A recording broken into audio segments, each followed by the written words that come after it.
Joseph Ossai, edge rusher out of Texas, 6'3", 245 pounds. This is a guy that at one point was a stand-up outside linebacker, a will linebacker. Texas didn't really know what to do with him. In 2019, he'd be down, he'd be standing up, he was moving around. They just knew he was a playmaker. They didn't really know what was best for him at the time, so they just kept moving him around. It worked. In 2020, they had a little bit more of a game plan for Joseph Ossai, and that game plan was, hey, stick your hand in the dirt, be an edge rusher. That's probably more likely what you're going to be at the next level anyway. And I think it was beneficial for him. He got some much needed experience with his hand in the dirt more consistently. He's a guy that I think needs a ton of work. And had he played with his hand in the dirt for 3 years or for even 2 years consistently, he'd be a lot further along in his process. And that's kind of what I was alluding to at the beginning. But with that said, let's go and flip this thing over and get to his card. And what you'll see with Joseph Ossai is his strengths and weaknesses, my projection and his comp. Let's get into his strengths first. And we start with his length. When you look at him, I mean, just looking at him in the picture you see in front of you, he's a guy that has some length to him. And as an edge rusher, that's one of the more, I think, underrated things that you can have in terms of traits and characteristics. If you've got length, that's a winner right out of the gate. If you know how to use it, length can be one of your best friends. And I don't think a lot of guys that have length understand what kind of advantage they have. And Ossai has some length. And I think that's going to be something that he needs to start leaning on as he gets more and more refined as a pass rusher. I don't think he's there yet. I don't think he's thinking about what he can do with that length, but he's got length. He's got a frame that I think can add mass. That's also a plus for him. Right now, at 6'3", 245, you know, you're looking at him, and he looks more like a 3-4 outside backer than he does a hand in the dirt, three-point stance type of guy. But bottom line is, I think he is more of a defensive end. I don't think he is a guy you necessarily want standing up in a 3-4 defensive scheme, although I think he could do it if need be. I think his skill set suggests his hand should be in the dirt. So I think that Joseph Ossai is a guy that can put on some more weight, get to 255 or so, and be a hand in the dirt defensive end in this league. And we'll see if he can carry that weight and still keep his athleticism, which I don't think should be a big problem for him. Speaking of athleticism, that's the next pro and strength. He's a really good athlete. You see it when you watch him. You go back to 2019. I talked about him being an off-the-ball linebacker as a will, and you could see him moving around. You could see why Texas was comfortable having him in that spot. Not necessarily having him excel there, which is why they ultimately decided that hand in the dirt defensive end was a better option for him than off the ball weak side linebacker. But still, the athleticism is there. You don't just put anybody in that spot.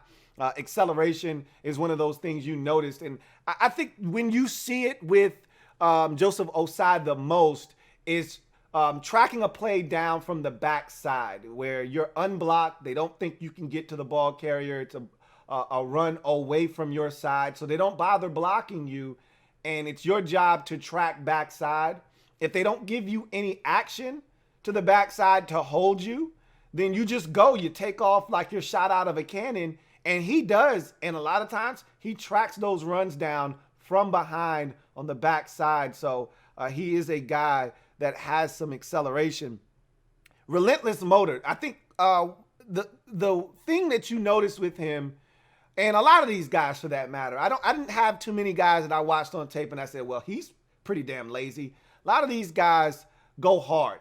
And anyway, for me, that's one of those things. If I'm a coach, you don't have to be skilled to have a motor, to have hustle, to not quit on a play. You don't have to have skill to do that. You should be able, that you should come equipped with that. That shouldn't be something that you have to go out and get. Okay, that should come with assembly. Inside the package, I open it up and I have relentless motor. He has that. That's not something you worry about with him. He's assignment oriented, and I talked about him being a guy that doesn't get blocked on the backside, but even still, he's a guy that is going to wait it out.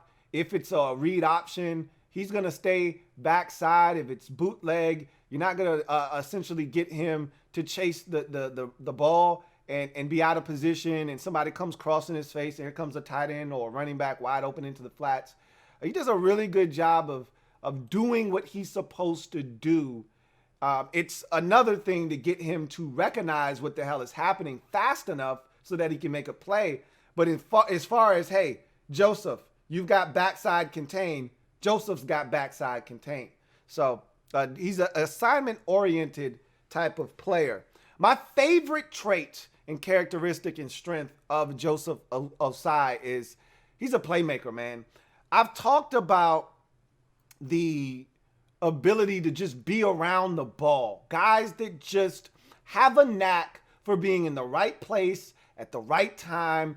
And not everybody has that. You'll see guys that come into the league and don't have one single turnover forced. They don't have, if you're a corner and you don't have any interceptions, that's a problem. Remember, we made a big deal about that with Mackenzie Alexander. And you can make the excuse, well, they don't throw it my way. Well, they threw it enough your way. Okay, they didn't always go away from you. Why don't you have any interceptions? Why didn't you just get lucky and have one tip in your direction?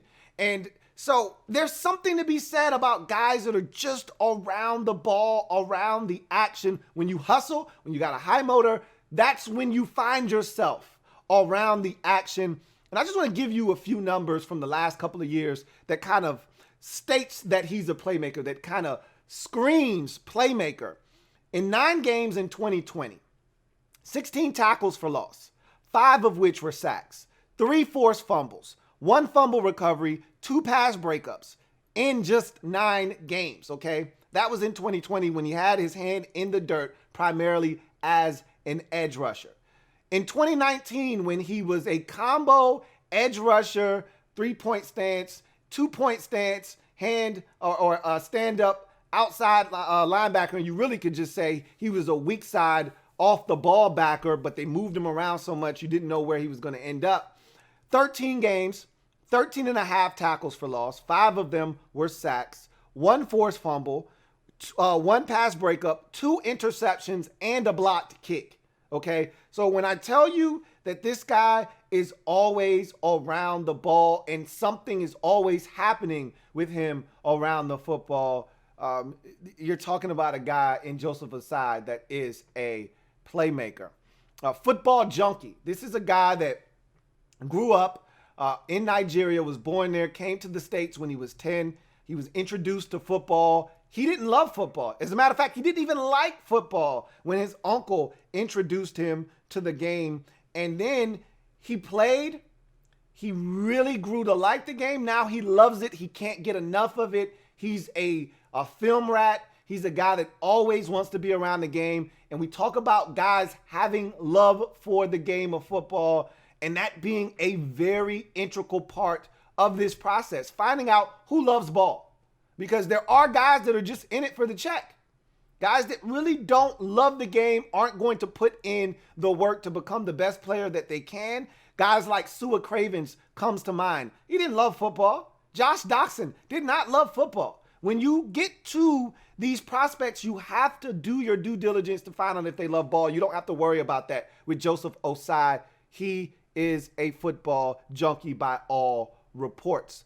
And then he's got upside. I talked about this guy really only playing with hand in dirt as a true defensive end 1 season at Texas. So for all intents and purposes, you're talking about a guy with only 1 year of experience as a defensive end. So again, I don't like throwing the phrase upside around very often because all of these prospects should have upside, right? They shouldn't be the best that they can be in terms of a football player at this point. But I don't like throwing that term around loosely because it's too easy and lazy of a phrase to throw around. But with these edge rushers in particular, a lot of these guys didn't either they didn't come to college as an edge rusher, or they haven't played the position. And with this COVID-19 pandemic shutting down seasons for guys and them not having some of the extra experience they would have gotten from another season of play, you're going to see the phrase upside quite a bit tonight, more than I would like to use it, but it does apply here and every other place I'll use it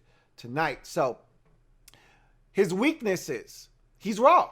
I just told you that he got some opportunities to rush with his hand in the dirt in 2019, but he was primarily a weak side backer off the football. So he was more in a 2-point stance. He was more of a blitzer. They moved him around.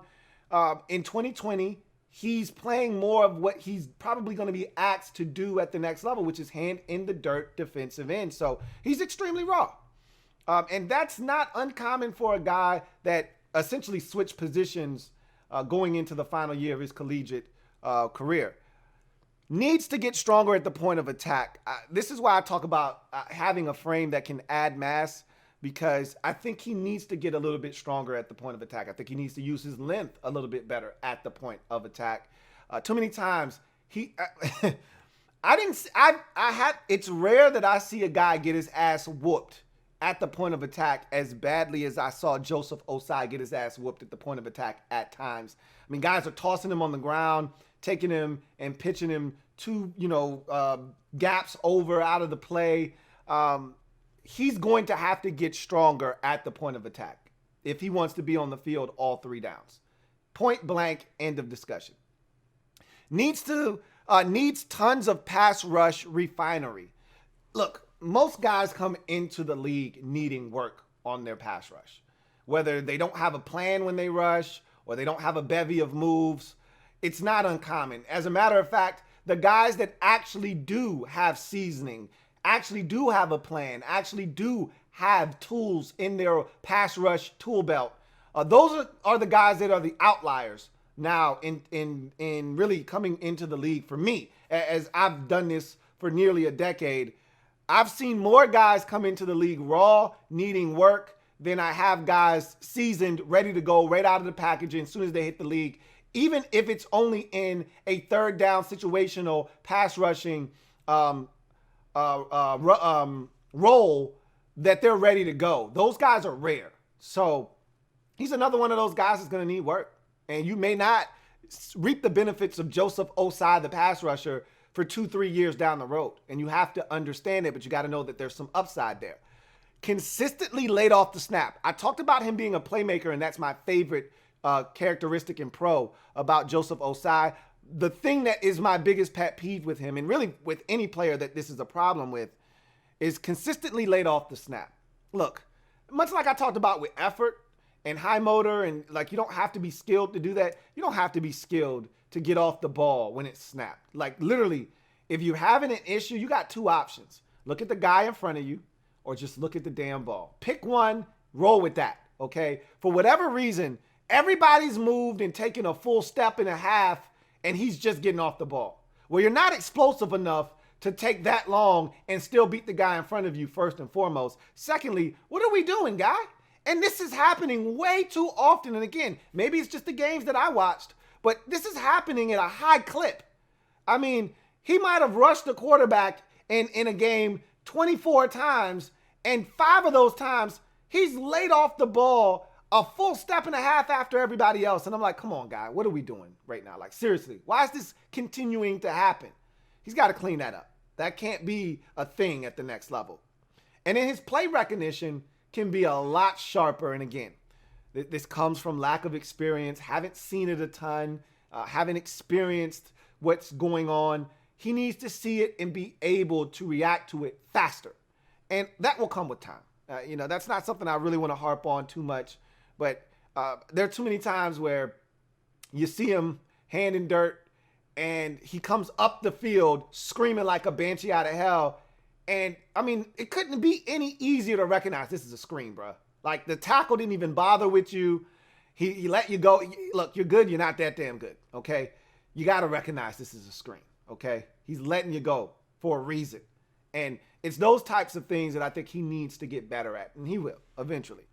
I've got a 2nd round projection on Joseph Ossai. I can't get past the playmaking ability. Like, guys like this, you want on your team because there's something to be said about guys who are always around the football, and Ossai is one of those guys, and I think someone's going to fall in love with his playmaking ability and some of the flashes of brilliance that you saw from him. There were games where he was just flat out dominant in, and it's that's going to get him. It's those types of games and those types of traits that are going to get him drafted probably a little bit earlier than I would like to see him drafted. I think he's more of a third round pick myself, but I think he's going to go in the second round, and I wouldn't have a problem with him going in the second round. My comp for him is Banagoo, a guy that I did not love coming out of TCU, and I don't necessarily love Joseph Ossai. Okay, and I see a lot of the same traits and characteristics. Banagoo was a guy that moved around at TCU. He was standing up. His hand was in the dirt. And the Colts took him a little bit sooner than I thought was necessary, but they had a plan for him.